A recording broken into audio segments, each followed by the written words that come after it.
Miami was taking on the best offense in the NBA. It looked shell-shocked early on, but Jimmy Butler led a comeback performance that was out of this world. 36 points, but it was well-rounded effort from multiple players as the Heat found their rhythm and controlled the pace, beating Indiana with their highest scoring game of the season. Who stepped up? What was the difference in the second half? We'll break it all down in today's episode of Locked On Heat. You are Locked On Heat, your daily Miami Heat podcast. Part of the Locked On Podcast Network, your team every day.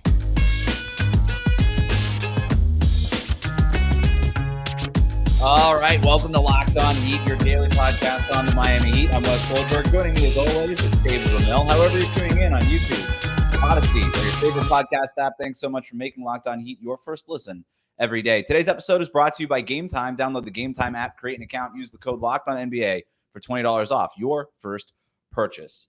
Recording this from Kaseya Center after the Heat had their highest scoring game of the season. They beat the Pacers 142 to 132. They came back from 13 points down. More impressively, came back after trailing for 3+ quarters in this game before taking their first lead of the night at the start of the fourth quarter.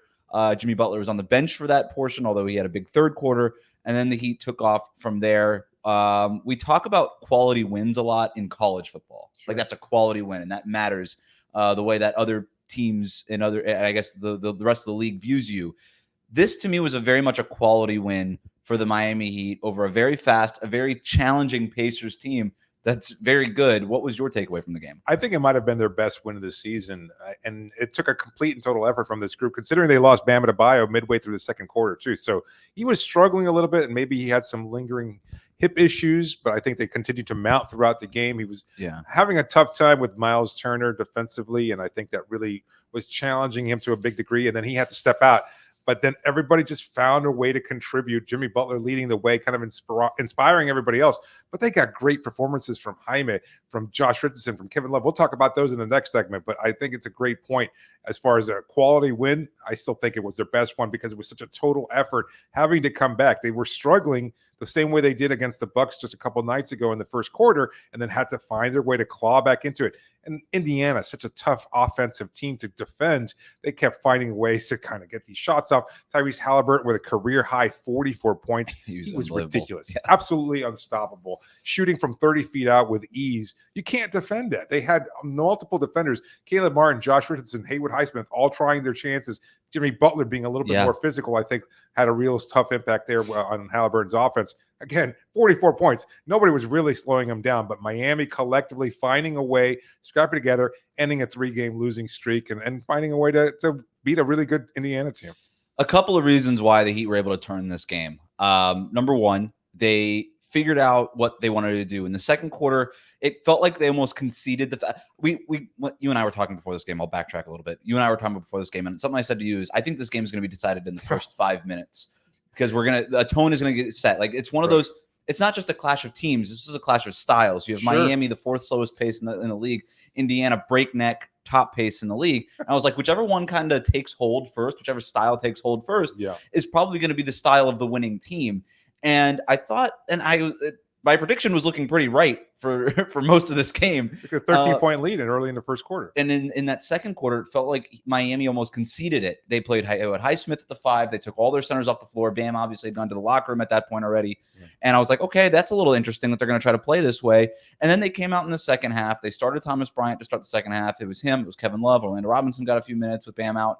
And they went back to going big, but they went purposely back to getting in the post. They started playing out of Jimmy Butler in the post there. They got it to him on like the first 4 or 5 possessions, just right there, post up, kept feeding him. Jaime Jaquez, beginning of the fourth quarter, same thing, get it to him.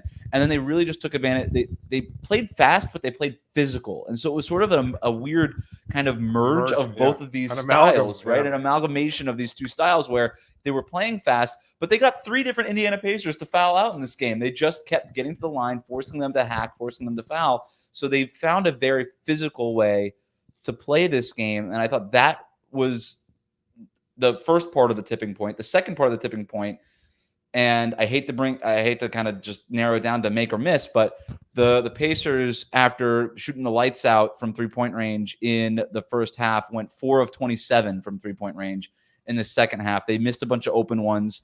But again, you credit Miami because they weren't reliant on just the 3-point shot, right? They found other ways to get into the to score, mostly by getting into the paint. And in the end, just couldn't do that. Yeah, Jaime Jaquez spoke after the game saying that it was on one of the scouting reports that their defense in the painted area is pretty It's not good. It's not good. So they knew it was a conceding point that they wanted to make sure that they attacked the paint early on, and they did that. And I think it's a good call out as far as the amalgam of different styles, because it was fast paced, but also kind of slowing in times, and just finding a way to use that physicality against a really bad defense. As good as Indiana is offensively, they do struggle defensively. That was Miami, that's my sort of second take here. Yeah. The Pacers are an elite offense. They're breaking records. They're an absolutely elite offense. Their biggest problem is that they make every other team they play also an elite offense. Yes. Miami's offensive rating for the season prior to tonight was 112.7, bottom like 6 or 7 in the or bottom 10 in the NBA at this point. Their Heat's offensive rating tonight, I'm going to repeat the first one, 112.7 for the season. Tonight, their offensive rating was 135.2. That's a bananas number. That's insane. So and they play again on Saturday too. So there's a good chance that Miami would wind up with a top 10 offense after playing the Indiana Pacers twice. They might. It's absolutely crazy. Shots to the rim. Miami took 24 of them.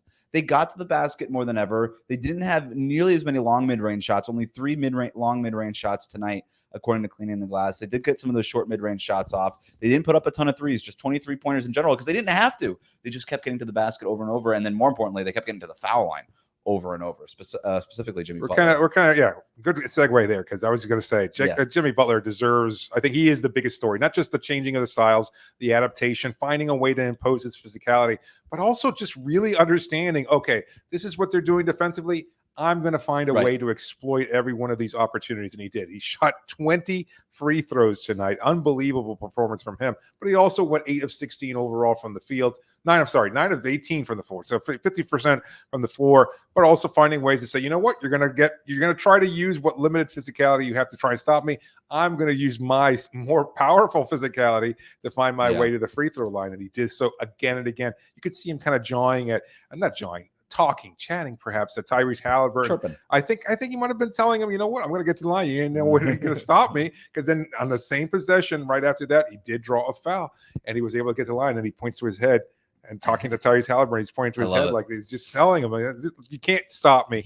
I'm going to do what I have to do to get to the line, and it certainly worked tonight. He set the tone in the second half early, 16 points for him in the third quarter, 8 for 10 from the free throw line in that third quarter. And that, like I said, set the tone.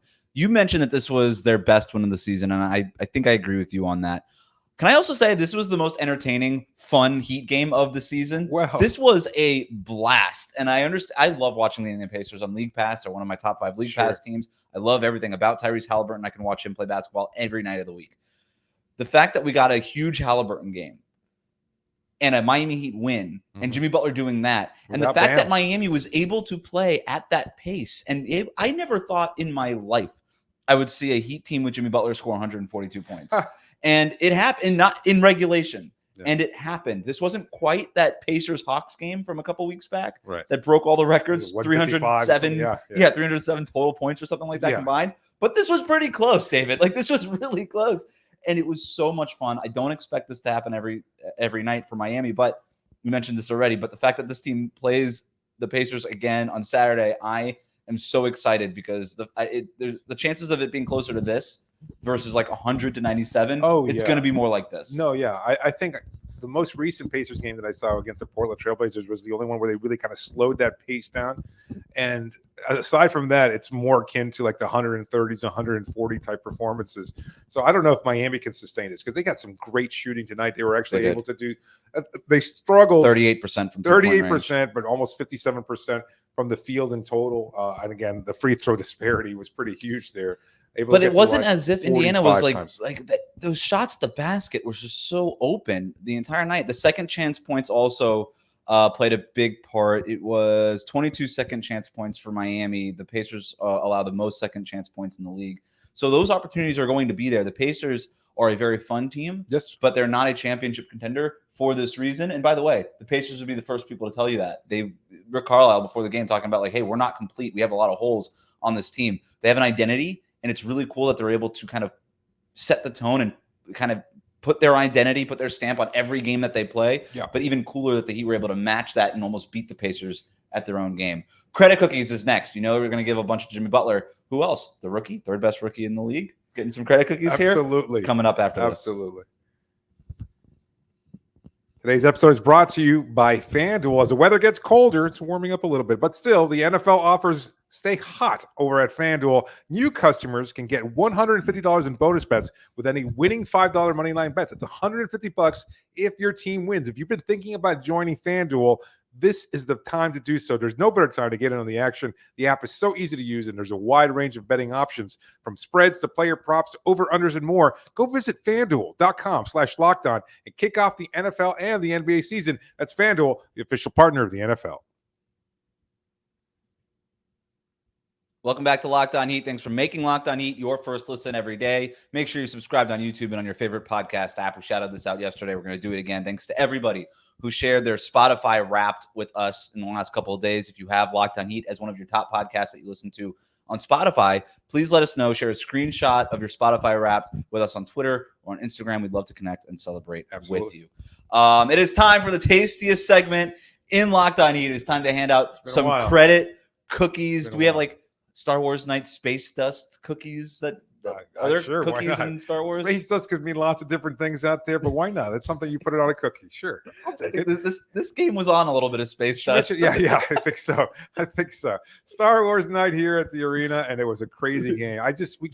I personally can't shake it. I was looking at you during the game and I have no idea what's happening sometimes because it changed so completely from the way it started off, and Indiana's fast pace and Miami somehow able to adjust. Right. I did not think that they were capable of this kind of offensive input, but we start off our credit cookies with Jimmy Butler. Yeah. He is the story of the game.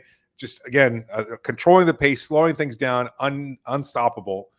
Just can't do it the same way offensively as Tyrese can, but that doesn't mean that it's no less effective. And in fact, it led to a win. So to me, I think Jimmy gets 3 cookies. The fact that he was able to draw the fouls that he did, the pace, it was a very fast-paced game. But the way that pace is measured doesn't really take into account the free throw stoppages, right? Yeah. At the foul line and stuff. So the fact that Jimmy Butler was able to it wasn't just him, but it was like him and Jaime together getting 3 different Indiana Pacers players to foul out. It was Nembhard, it was Naismith, and who was the last one to foul out here? Buddy Hield. Yeah. They were they got them putting their hands in the cookie jar over and over again. They would just get to the basket, and then they would just hack them, or would just try to get physical with them too late by the time the shot was up. Whatever. The point being is that they were able to play that pace, but also slow the game down at the same time because they were able to get to the free throw line. And Jimmy Butler specifically was able to get to the free throw line. I think you already said this, but what was he? 18 of 20 for the free throw line. Yeah. So I think that's what helped Miami kind of wrestle control back from this game, because the whole game, it kind of felt like they were just repairing a dam over and over and over again. And they would kind of climb back. It was 13 points and they climbed back to 5 or 6. And then the levee would break again. And then the Pacers would come flooding with the pace and then just kind of go back up in terms of the scoring margin. And it just kept I'm like, this isn't going to ever happen for Miami. Right. It just felt like that. And then finally they were able to punch they were able to basically cover all the holes in the dam with free throws. I think it was Jimmy and Jaime using their physicality similarly. I think Eric Spoelstra spoke after the game, was asked about the comparison between Jimmy and Jaime.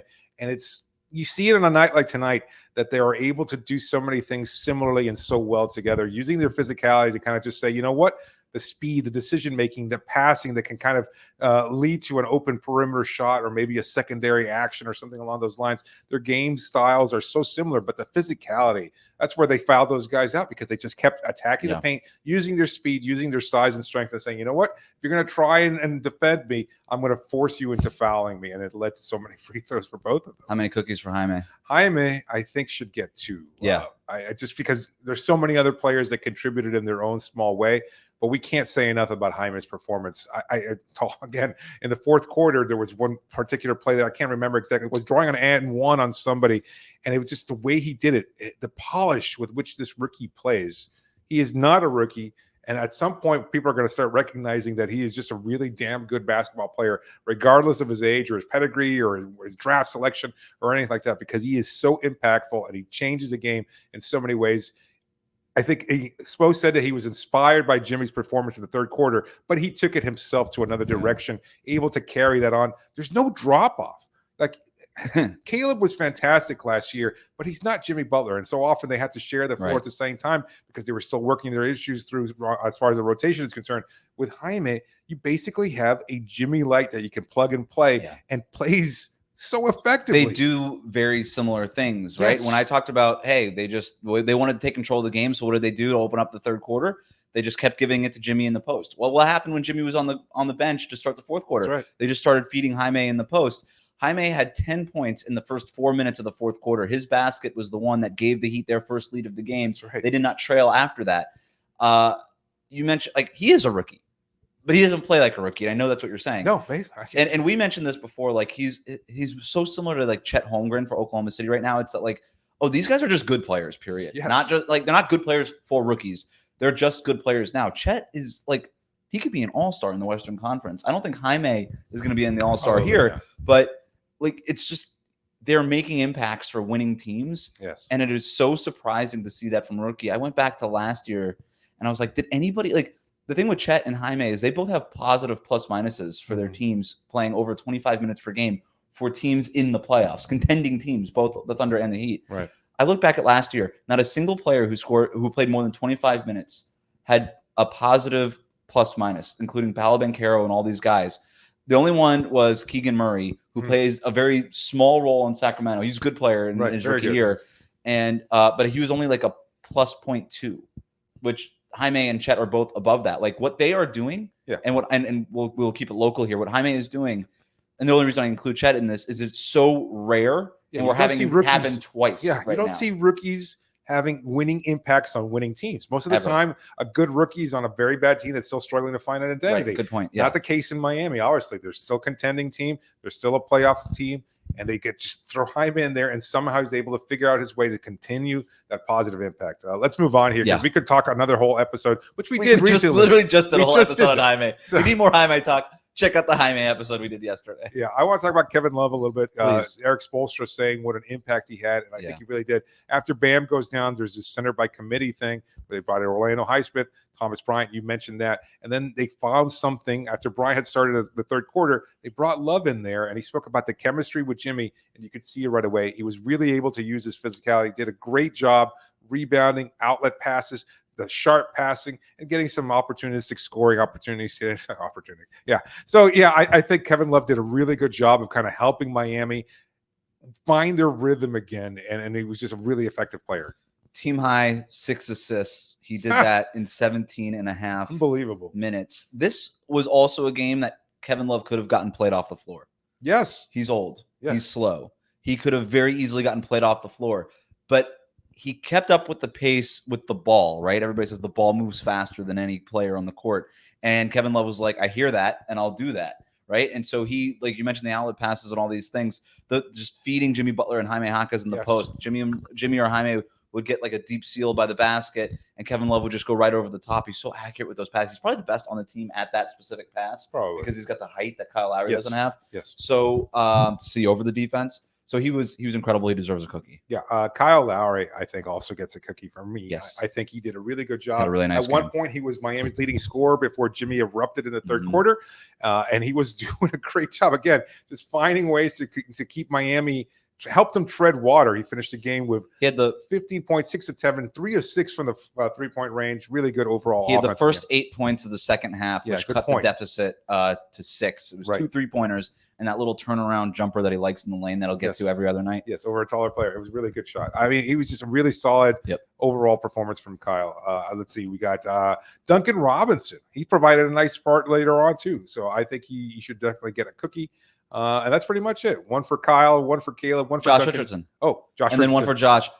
Josh Richardson, 19 points, 8 of 11 overall, 4 rebounds, 3 assists. I thought he was tremendous as a passer. He had 2 really great passes in the fourth quarter that got Miami that lead. One led to a Duncan Robinson 3-pointer. The other one led to the Jaime Jaquez basket, the lob that ended up giving Miami the lead there. That's right. That lob was the play of the game if you had to pick one highlight, and it'd be tough out of a game where they scored 142 points. But if I had to pick one, that would probably be it. I liked his off-ball defense on Tyrese also. I think he was almost face guarding him in the first half. Yeah, he was doing a pretty good job, I think, eventually of trying to find – look, again, Halliburton, sensational performance from him. You can't really stop him. But I think Josh made him work for a lot of that. And I think just using his length and speed to kind of try and stay with him and challenge him, he progressed as the game went on, and he got better at it, finding a way to kind of keep the pace alongside Tyrese, and it really paid off tonight. Miami needed everybody to step up. Especially with Bam Adebayo out. Yes. We do have some news on Bam Adebayo, and it might not be the best. We'll tell you what it is after this. Today's episode is brought to you by Gametime. You shouldn't have to worry when you're buying tickets to your next event, because Gametime is the fast and easiest way to buy tickets for all the sports, music, comedy, and theater events near you. You just want to get your tickets. You don't want to have a hassle. You don't have to worry about anything. Well, that's why Gametime's got you covered. They take all the guesswork out of buying tickets, from last-minute tickets, flash deals, whatever you might be looking for. The best prices available. You'll find them only on Gametime. You can view seats from any venue that you're going to select, so you know exactly where you're going to be sitting, so there's no obstruction or anything like that. You know exactly what you're going to get, and you can get it really easy. Just a few taps with Gametime's app, and you can get it right away. So download the Gametime app, create an account, and use the code LOCKEDONNBA. You get $20 off your first purchase. Now, terms do apply, but you can create an account, redeem the code LOCKEDONNBA. That's LOCKEDONNBA, and you get $20 off. Download Gametime today. Last-minute tickets, lowest price, guaranteed. Thanks for making Locked On Heat your first listen every day. Make sure you are subscribed on YouTube. Hit the like button if you're watching on YouTube.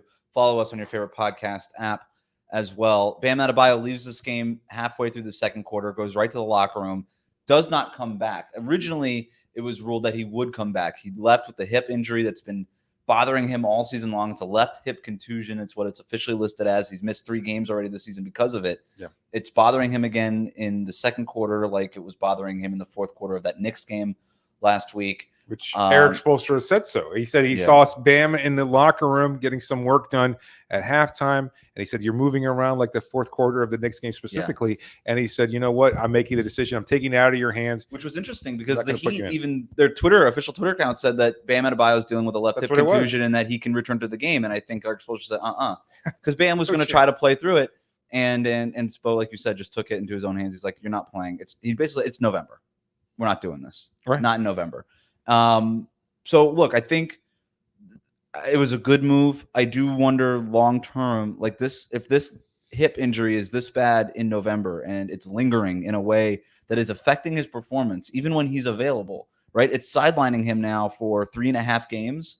We'll see if he plays Saturday against the Pacers. We don't really have an update on that. I think that's one of these things that the Heat are just monitoring, right? To figure out whether or not, because every time Bam has missed a game, it's kind of been a little bit of a late scratch. Like the morning of or the night before, we kind of find out that he's questionable and might not play when it's bothering him the most. So I don't know what they can do. I don't know, it's a contusion, which is basically a bruise. I don't know if it's a bone bruise. I don't know if it's a muscle thing, but I'm starting to get a little concerned if this thing doesn't go away, if it's impacting his performance on the court once a week or so. Yeah, I think it's a legitimate concern because you don't want it to crop up sporadically throughout the regular season. If it's persistently, that's going to be the problem there, is that it could take him out from a game here. You never know if you might need this win here, and all of a sudden Bam has to exert himself the game before, might not be available for a crucial game. You want to be able to build momentum of tonight's win. If he's not available on Saturday, that could become problematic. What do you mean? What does Miami do against the Pacers? Let's assume he's not available on Saturday, because I don't think he'll play. I think it's probably in Miami's best, I think it's better for them to kind of just sit him down and say, you know what, take the game off, see if you can continue to get better, rather than forcing it and potentially re-aggravating it or making especially it worse. In what is going to be an up and down game, with these like hip and lower body injuries, like that could be hard on the body. I don't know. Like, again, I don't know if it's one of those things where he needs rest or if it's just one of these things that are just there and he needs surgery. I don't know. I'm sorry for even speculating on this, but I don't know if it's something that with rest it gets better. But I assume it is just because he's been sat down before. That's true. I mean, that's fair. The one thing he does mention is that when he bangs it or when a player runs into him on that left side, is when it starts to sort of It be an happens all the issue time. again. He's And got so a hip check to it find happened against position. Milwaukee. He took a hard fall, and somebody, one of the Giannis. reporters asked him about it, and he's like, no, it was not that side. So he's good. So like he's very aware of when that side is affected.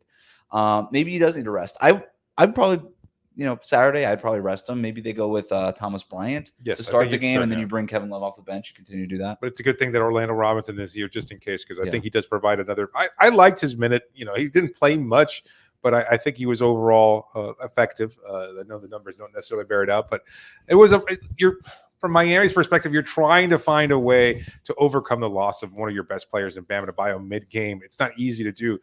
Credit Miami, Orlando It Robinson, did and Thomas kind of Bryant. help them.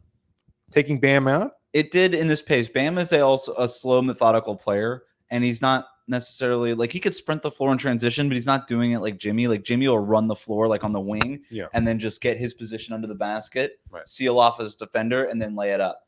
Bam is more like, let me get the rebound and push the pace down the floor, and then look to get others involved. He's not necessarily doing like that wide receiver Jimmy Butler thing. Mm-hmm. And so look, I'm not saying that the Heat are better without Bam Adebayo. Definitely I don't not. want to do the Tyler Hero thing. I don't want to do that. No, neither do I. But in this particular matchup, in this game, I think it might have helped him. Jimmy Butler does like see when other guys are not like the Tyler Hero not being around kind of gives Jimmy Butler a boost. Bam Adebayo not being in this game kind of gave Jimmy Butler a boost as this game went on. So I think he takes it just to heart. And says, Bam was struggling, whether it was due to injury or the matchup with Miles Turner. I think it was the injury. I think that was the whole point. I think that's right? part of it, but I also think there is a little bit of a personal issue there with Turner. I think you could see an extra level of an interest in wanting to attack Turner and challenge him, and more often than not, it wasn't working out for him. Maybe because of the blocked injury. him under the basket at one point, and he just had no lift. He had no physicality, not like what we saw against 3 of 9 from the floor for Bam. So we didn't talk about him really because he didn't play much, but it might have helped him to go small. And you take Turner out, and then you wind up being able to attack them differently,